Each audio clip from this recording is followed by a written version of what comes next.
Pilgrims we've journeyed, for we have been told the world is my parish. Come answer the call. Ave Maria,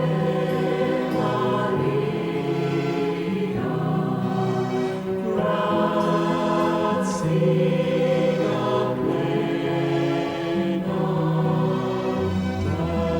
Dominus tecum, benedicta tu.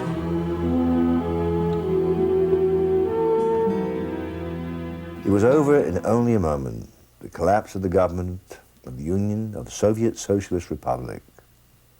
A world superpower, the Red Bear died with a whimper, not with a roar. No shots fired, no blood spilled, and very few tears shed. Once the intimidating threat of Europe, Russia lay powerless and empty, deceived by her own government through lies and greed.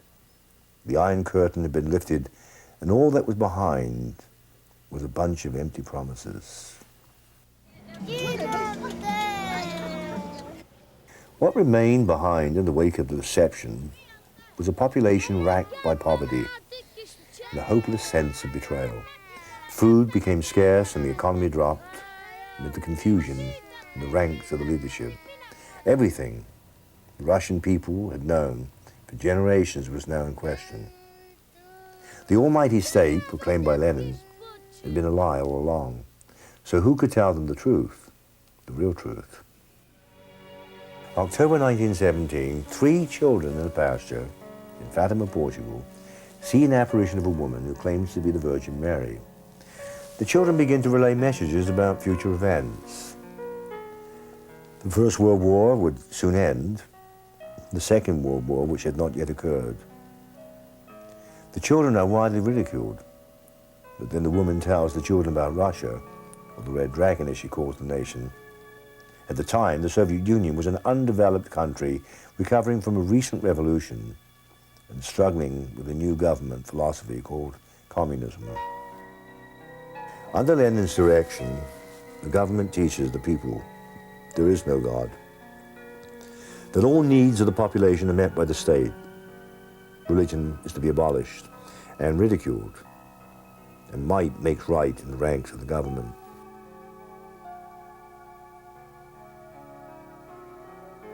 During the Second World War, a Catholic priest named Father Maximilian Kolbe starts a monastery called Niepokalanoni in Poland, devoted to the Virgin Mary. Father Kolbe prophesied that one day cavaliers of the Virgin Mary will carry her over the highest point of the Kremlin. He later dies at the hands of the Nazis after volunteering to take the place of a family man who was sentenced to be executed. He has since been canonized a saint by the Catholic Church. May 1947, a World Youth Congress in Fatima, Portugal, calls for prayers for the conversion of Russia. At the same conference, a statue is dedicated to carry the message of Fatima all around the world. The Pilgrim Virgin statue sets out from Fatima with a very specific mission: to reach the heart of Russia. It's important to be aware, as we watch this entire program, that it all centers around a statue of Our Lady of Fatima, which began to travel towards Russia as a result of the resolution of a youth congress in Fatima in 1917. And many miracles took place from the time the statue first began to travel from Fatima, and it traveled little by little all over the whole world, and many books written about it. But one of the events of that statue, the old Bishop of Fatima, who became very much convinced that Our Lady herself was setting forth, as the Pope himself said, to make her message known to the world through all the miracles with this statue. And he was dozing in his wheelchair towards near the end of his life, and his auxiliary bishop, the one who succeeded him, was in the room. And suddenly the old bishop straightened up in his chair, and he turned to the auxiliary, and he said, "Bishop, let us take Our Lady's statue and carry it to Russia." He was apparently, he was dreaming.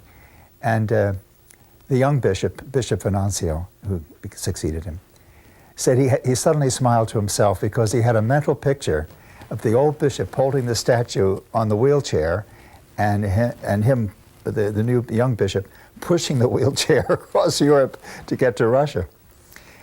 Well, actually, when the statue first crossed the Iron Curtain, that dream of the old bishop somehow became a reality.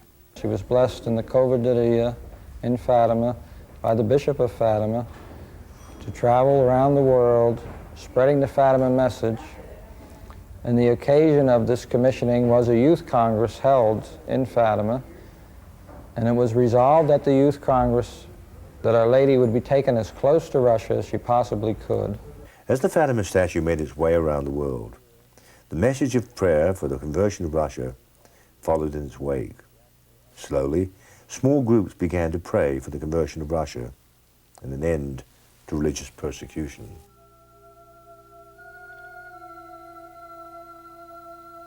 In 1990, a crack appeared in the Iron Curtain. The Berlin Wall, once the symbol of division between East and West, atheism and religion, crumbles brick by brick. Germany is no longer a house divided against itself. Other communist nations like Poland and Czechoslovakia soon follow suit. Finally, it is Russia herself who is staring at a non-violent, peaceful revolution. The Iron Curtain's been broken, not with a hammer, but with prayer. In October of 1992, 1,000 people board 2 jumbo jets heading for Europe. On board one airplane is the same Pilgrim Virgin statue, which left Fatima 45 years ago. The destination, the World Youth Congress in Moscow.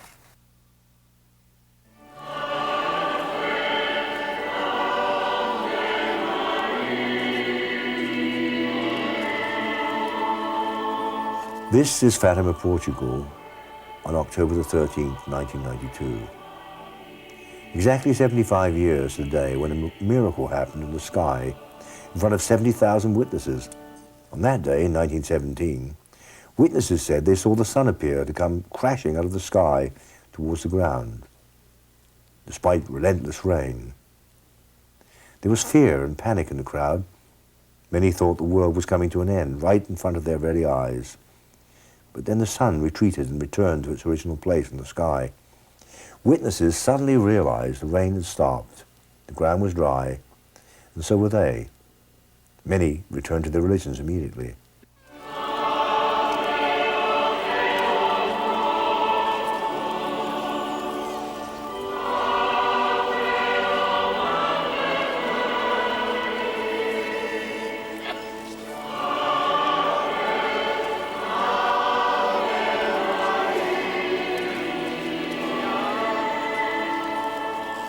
This Mass commemorates the miracle of the Sun, as promised by the Virgin Mary, in one of her apparitions to the 3 children.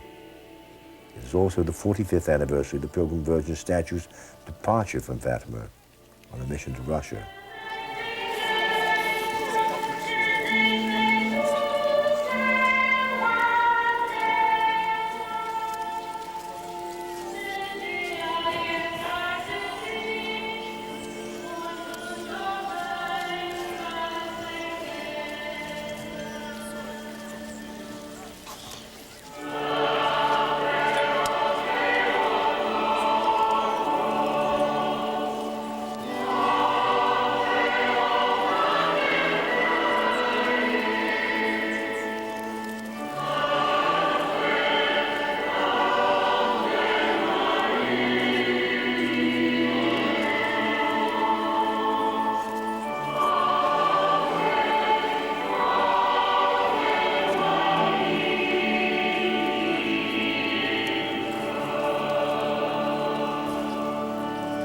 I feel very honored. I feel overwhelmed. One night we were preparing some luggage tags for this trip, and several people were in the 101 Foundation helping out. And we were discussing the current world population figure, and one of them pointed out that it was 5.3 billion.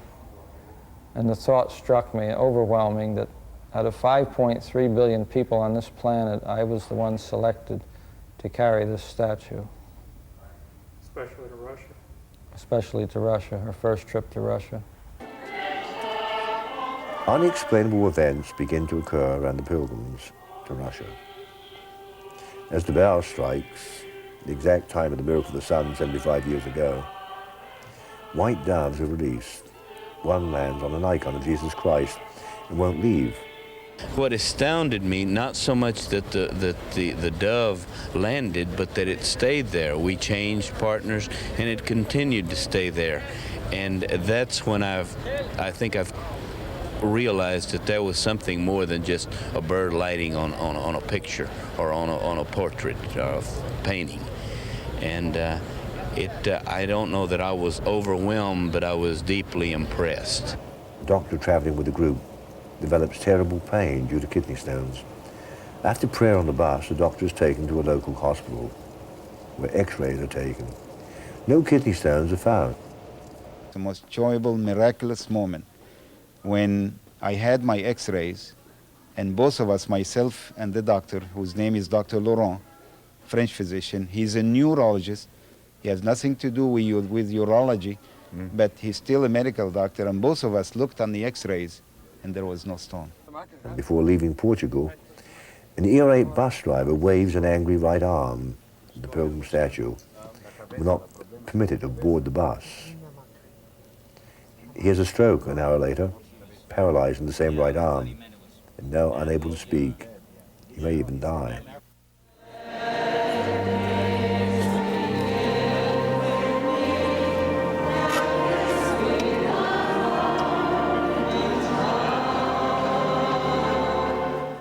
But beyond Portugal is a mission yet to be fulfilled. Will the Russian government permit the Pilgrim Virgin statue into the country, or deny it access as in the past?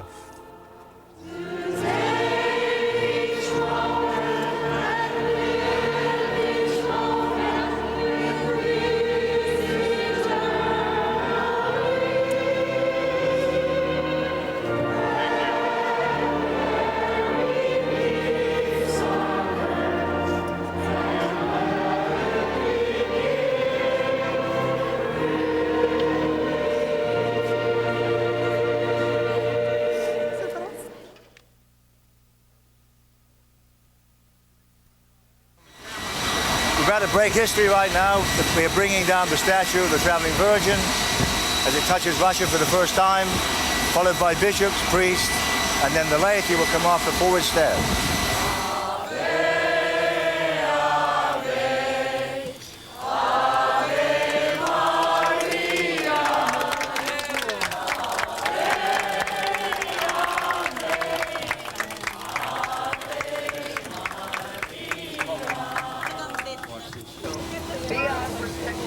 I need that box.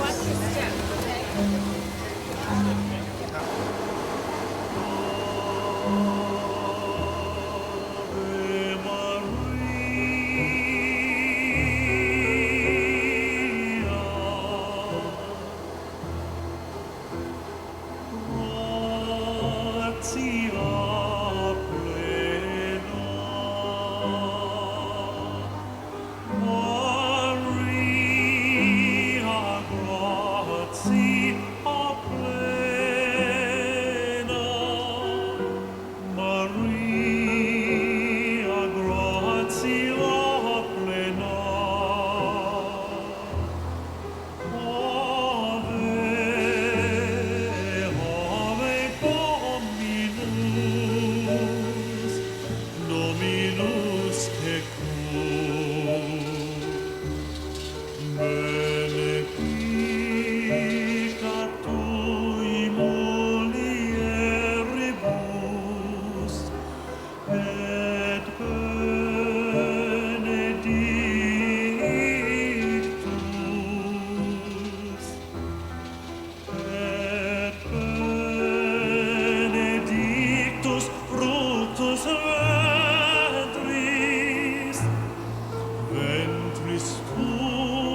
Well, I'm Bishop Teodoro Bacani from Manila, and I felt so happy when the plane landed, and I thought to myself, this is the most peaceful invasion ever in the history of the world.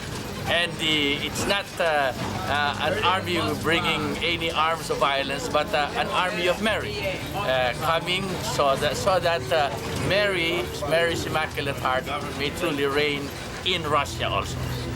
Beautiful. I feel very honored to be part of this historic flight. I feel like the missionaries of old bringing the cross to a land where Jesus Christ is not yet proclaimed. Although Russia has been already Christianized, but I think that there is always need for deeper evangelization. Before we used to feel Russia as a land where there is so much terror and the exportation of wrong ideas, but now that Our Blessed Lady is here in Russia, all this will change. I was even going to stay on the airplane until everybody was off, and I came out because I was worried about in-tourists, and here I end up carrying the statue. Wow. Ready? You're all, so, you all ready?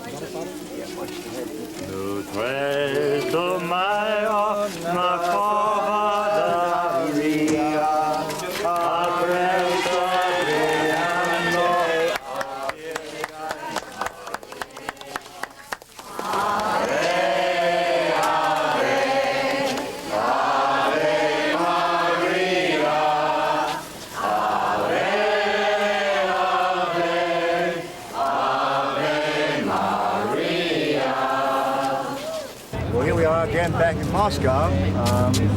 Behind me you can see all kinds of things, the horses, the cars. It's rather cold here, it's about 40 degrees. We were lucky the day we got to Russia. It was the first fine day they had. It had a very heavy snowstorm. And the day we arrived in Russia fulfilled a prophecy. Maximilian Kolbe, Saint Maximilian Kolbe, the Slavic saint in Poland, that gave his life for as a martyr in the concentration camp, or Dachau, I'm not sure which concentration camp.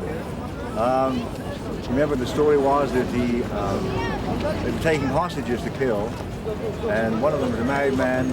Maximilian Kolbe was a priest, a Franciscan, who took his place.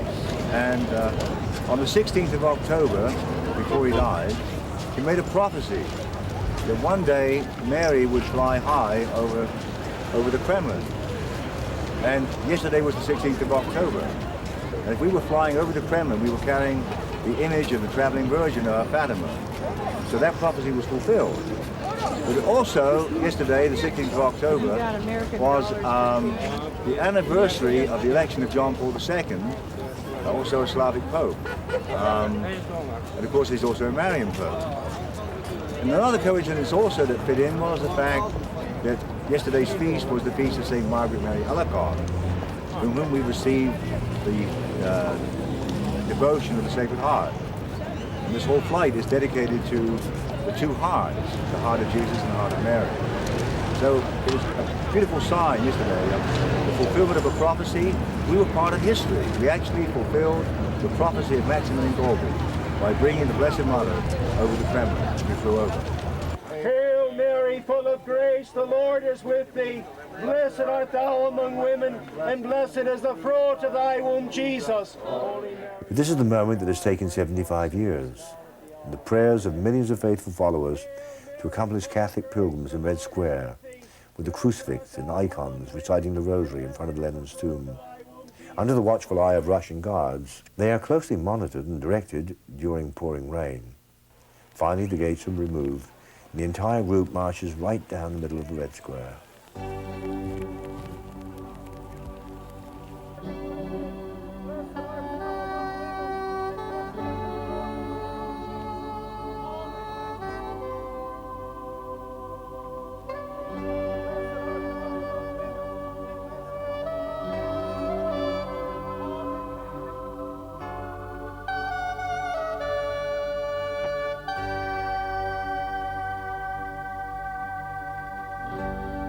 Jesus, I believe.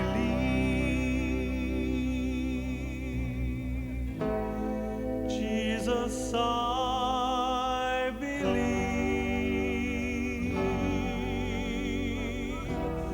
Jesus, I believe.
I believe. Jesus, I believe in you.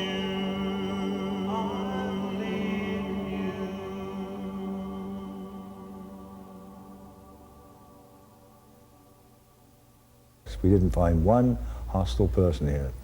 In fact, they've been so cooperative that I would say of all the people we've ever met, no one's more polite than the Russians.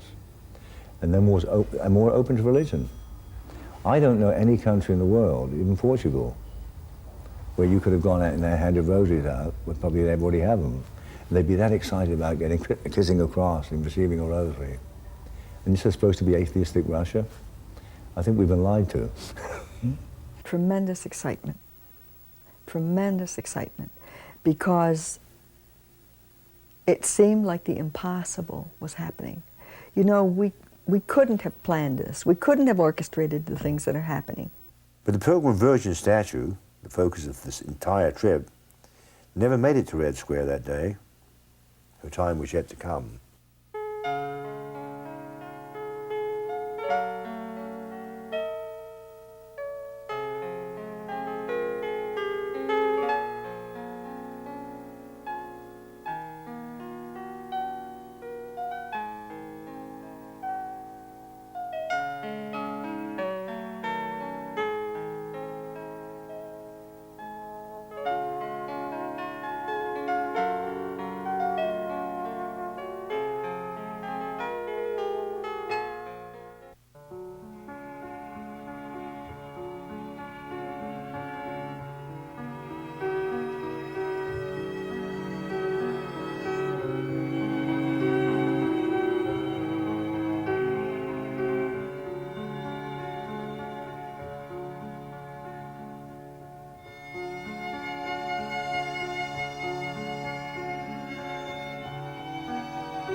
Did you enjoy this tape? Did you find it inspiring? Would you like others to share in that inspiration? Well then, be a partner with us, because these tapes are viewer supported. You can obtain a copy by writing to the above address.